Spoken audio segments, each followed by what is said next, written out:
नमस्कार शेतकरी मित्रांनो, मी रचना आणि आजच्या आपल्या कृषी संवाद पॉडकास्टमध्ये आपण बोलणार आहोत शेतीसाठी हवामान अंदाज आणि त्यासाठी उपयोगी ठरणारं आधुनिक तंत्रज्ञान.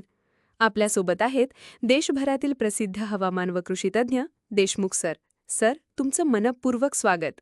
धन्यवाद रचना आणि नमस्कार माझ्या सर्व शेतकरी बांधवांना. सर, शेती करताना हवामानाचं भाकीत हे फार महत्वाचं असतं, पण बऱ्याच वेळा योग्य माहिती वेळेवर मिळत नाही. अशा वेळी शेतकरी काय करावं? हो रचना, हवामानाचा योग्य अंदाज घेतला तर शेतीचं नियोजन प्रभावी होतं. आता फक्त आकाशाकडे पाहून अंदाज लावण्याची गरज नाही.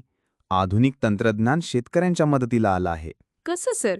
कोणतं तंत्रज्ञान आहे जे शेतकऱ्यांनी वापरायला हवं? सुरुवात करूया मोबाईल ॲप्सपासून.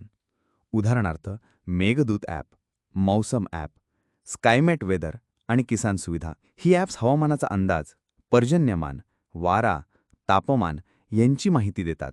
छान. म्हणजे शेतकरी मोबाईलवरच माहिती मिळवू शकतो. बरोबर. तसेच आता काही ठिकाणी आयओटी आधारित हवामान यंत्र म्हणजेच स्मार्ट वेदर स्टेशन शेतात बसवली जात आहेत. हे यंत्र तापमान, आर्द्रता, मातीतील ओलावा सतत मोजतं आणि मोबाईलवर रिअल टाईम अपडेट पाठवतं. वा.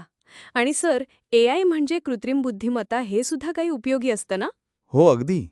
AI आणि मशीन लर्निंग वापरून जुन्या हवामान डेटाचा अभ्यास केला जातो आणि त्यावरून पुढचं हवामान, पाऊस, गारपीट किंवा कीड होण्याचा अंदाज लावता येतो. म्हणजेच हवामान माहिती म्हणजे शेतीतील निर्णयाचं बळ. बरोबर. हे वापरल्यामुळे शेतकऱ्यांना योग्य वेळी पेरणी करता येते, खत, फवारणी, सिंचन याचं नियोजन करता येतं आणि रोग कीड नियंत्रणही लवकर करता येतं.